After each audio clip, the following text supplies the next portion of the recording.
So it's almost time for the F1 summer break, but just before Shav jets off on his holiday, we thought we'd have a quick review of the Hungarian Grand Prix. Great to see you, Shav.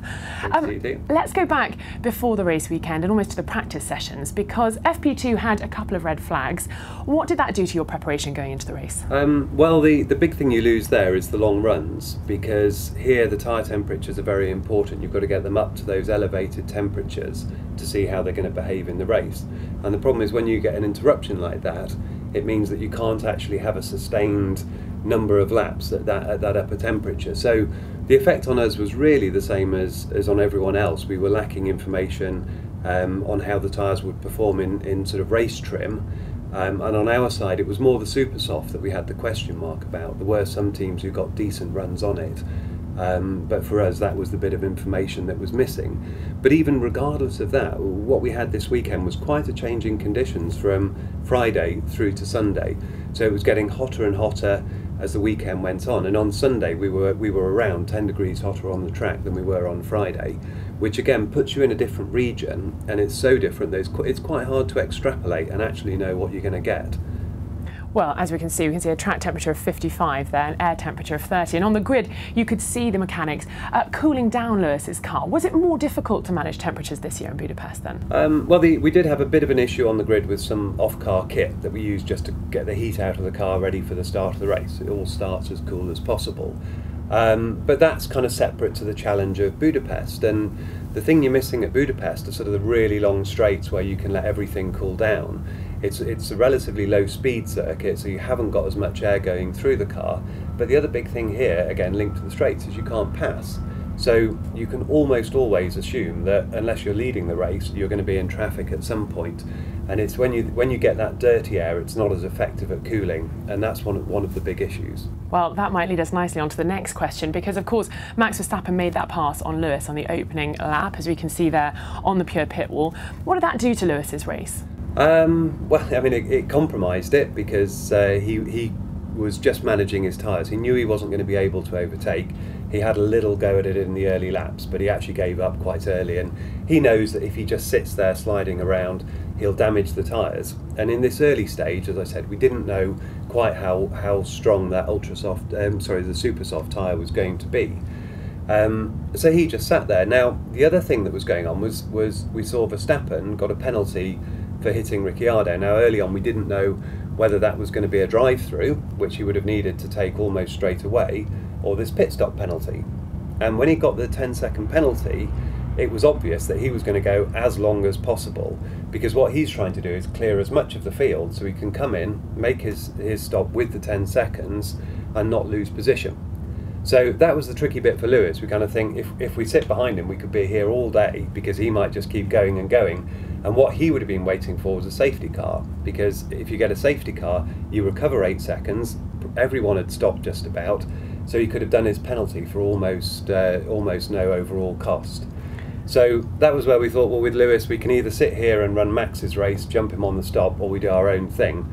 And we decided just to run our own race and brought him in. Well, one of the tricky parts of your race was, of course, the radio communications.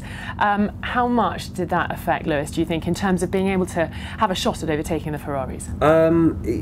It's difficult to quantify. I think if you looked at it in simple terms and say, what would we have done differently on strategy?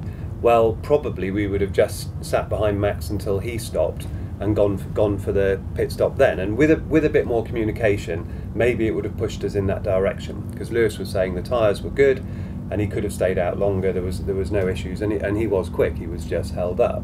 But the big problem is you haven't got that interaction and that sort of passing of information forwards and backwards. We're helping them with what's going on. They're giving us feedback on the tyres, and it's very difficult to know without that comms what would you have actually done. And we could have certainly managed the tyres a bit more effectively if we'd been able to talk to him and given him a better sort of picture of the race.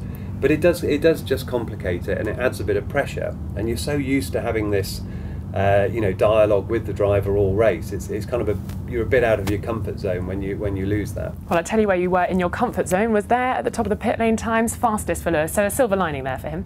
Yeah, it was a great pit stop, and the pit stops have been really good recently. As all the teams are working hard on this area.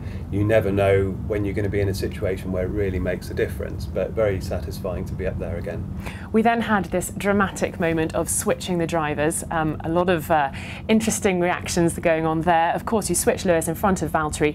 He managed to catch up Kimi Raikkonen, but didn't make the pass. Why is it so difficult to overtake at the Hungaroring? Well, a bit of it is the lack of straight. So if you have a faster car, you know, with the DRS effect on a long enough straight, you can pull alongside using the toe and get through. Well, here you might get alongside, but you haven't really got enough of an advantage to be able to make it stick.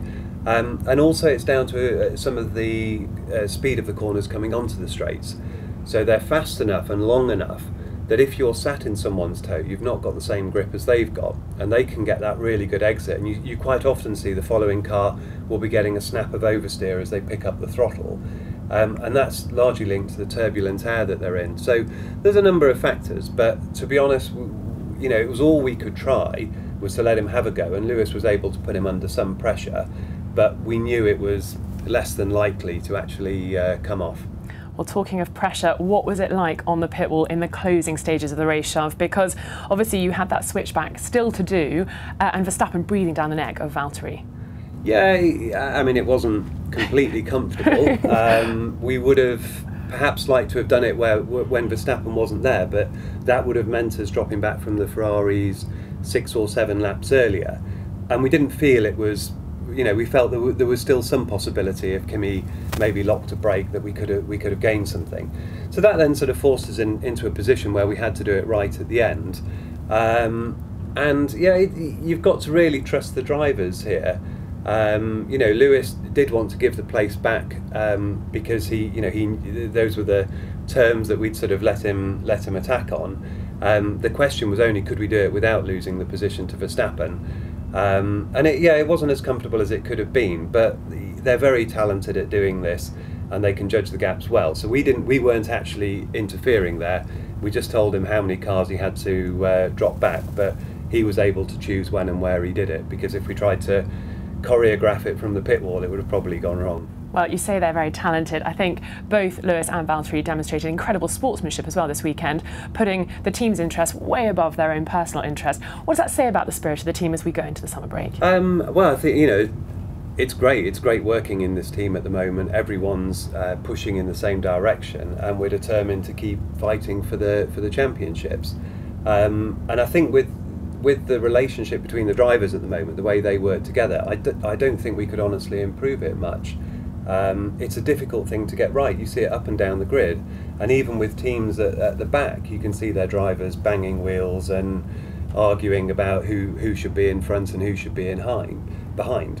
So it's a tricky thing to do, but we're really happy with both of them at the moment. They're both driving very well.